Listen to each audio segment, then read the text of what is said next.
د نن ورځې لنډ مهم او تازه خبرونه. سلام ستړي مشئ زموږ پښتو شو چینل ته ښه راغلاست. شیخ رشید پر پاکستان د ترهګریزو بریدونو خطرناکه څپره روانه ده.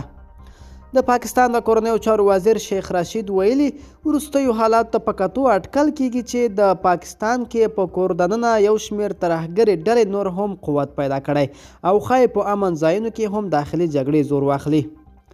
نوموړي په دې وروستیو کې په یو شمېر سرحدي سیمو کې د پاکستان د پوځ خلاف تیزه شوې جګړې ته په اشارې ویلي چې وسلوالې ډلې اوس دومره زور شوي چې ان د پاکستان ډېر مهمه امن ځایونه هم په نښه کړي. رشید زیاته کړې چې د پاکستان حکومت باید په دې تړاو جدي اقدامات وکړي او که د رامنځته شوې ستونزې غم ونه خوړل شي ښایي پاکستان به په یوې اوږدې کورنۍ جګړې کې ښکېل شي.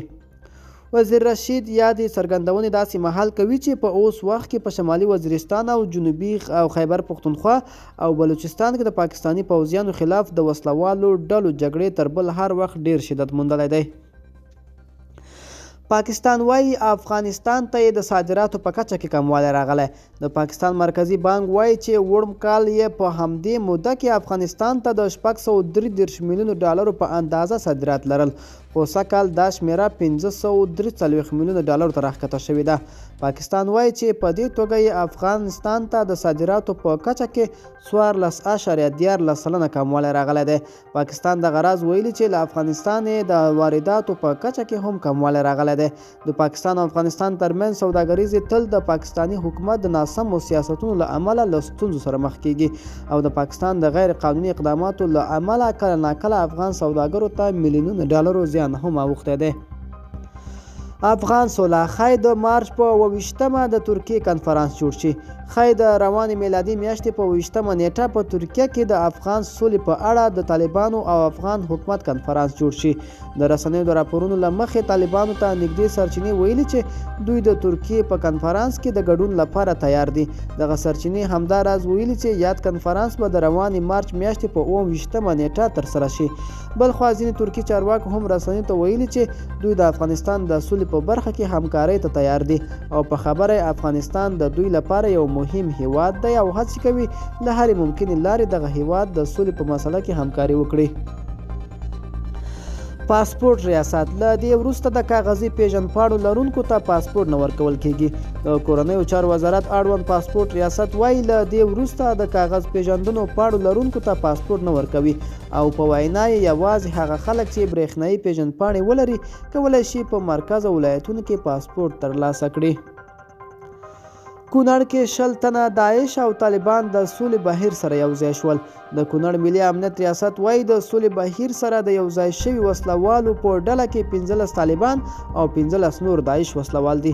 د معلوماتو له مخې دوی له کلونو راهیسې د کونړ بېلابېلو ولسوالیو کې دولت ضد کړنې ترسره کولې چې اوس پښیمانه دي. د فاریاب المار ولسوالۍ کې د طالبانو لخوا د محاصره شویو سرتیرو د کورنۍ غړي له حکومته د یادو سرتیرو د وژغورلو غوښتنه کوي. معترضین چې شمېر یې لسګونو تنو ته رسېده د فاریاب ولایت مقام مخې ته راټول شوي او حکومت یې پر ناغېړیو تورناوه. لاریون کوونکي وویل چې له تېرې 3 اونیو راهیسې د فاریاب په المار ولسوالۍ کې شاوخوا 50 دولتي سرتیري کلابند دي. د دوی په وینا د دغو سرتیرو سره خوراکي توکي، وسلې او مهمات هم خلاص شوي دي. د لاریون کوونکو په وینا که حکومت ژر تر ژره لاس په کار نشي نو یا د کلابند سرتیري د مرګ له ګواښ سره مخ کېدلی شي. د فاریاب ولایت مقام وړمه ورځ ویلي و چې په المار کې د سرتیري د کلابند ماتول هڅې یې پیل کړي دي. یوې امنیتي سرچینې شمشاد ته وویل چې المار ولسوالۍ ته کمانډو ځواکونه هم رسېدلي دي. د افغانستان لپاره د ملګرو ملتونو استازی دیو لاینز دوحې کې د افغان حکومت له مرکچي پلاو سره کتلي. د لیدنې پر مهال د سولې اړوند پر وروستیو پرمختګونو، راتلونکو مرحلو، د سولې په اړه سیمه ییز او نړیوال اجماع پر اهمیت او همداراز د سولې خبرو کې د ملګرو ملتونو پر همکارۍ بحثونه شوي دي.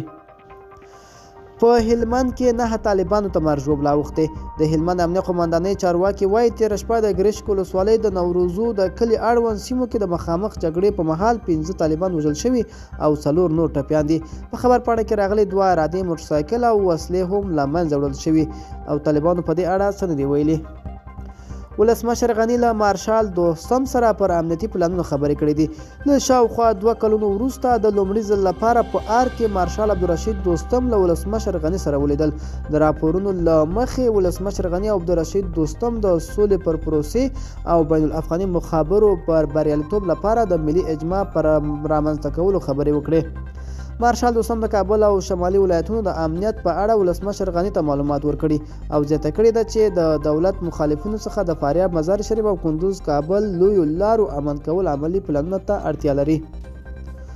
روسیې د افغان سولې په تړاو جوړېدونکې ناستې ته د افغان دولت او طالبانو سربیره امریکا، چین او پاکستان ته هم بلنه ورکړې ده. افغانستان لپاره د روسیې ځانګړی استازي زمیر کابلوف ویلي په دغه مشورتي ناسته کې د افغان دولت او طالبانو استازو په ګډون د امریکا، پاکستان او چین استازو ته هم د ګډون بلنه ورکړل شوې ده. ننګرهار سره رود ولسوالۍ کې یو کور ته د لاسي بم اچولو له امله 15 کسانو ته مرګ ژوبله اوښتې. د ننګرهار ولایت رسنیز دفتر وایي تېره ورځ د سره رود ولسوالۍ سواتو سیمه کې یو کس یو کور ته لاسي بم اچولو چې له امله یو ښځه وژل شوې او د بم اچوونکي په ګډون 4 تنه نور ټپیان شوي دي. بم اچوونکی په ټپي حالت کې د پولیسو له لوري نیول شوی دی. ټاکل شوې د اوري میاشتې په 2مه نیټه د کمال خان بند رسما پرانیستل شي. د افغانستان د سوداګرۍ او صنعت وزارت ویان فواد احمدي رسنیو ته ویلي چې دغه بند د اقتصادي او صنعتي په تیره بیا د هیواد د کرنې په وده او پراختیا کې حیاتي رول ولري. ملګرو دا به زموږ چمتو شوي خبري ټولګه د لا ښکلو ویډیوګانو لپاره زموږ پښتو شو چینل در سره سبسکرایب کړئ او تر بلې ویډیو ښې چارې.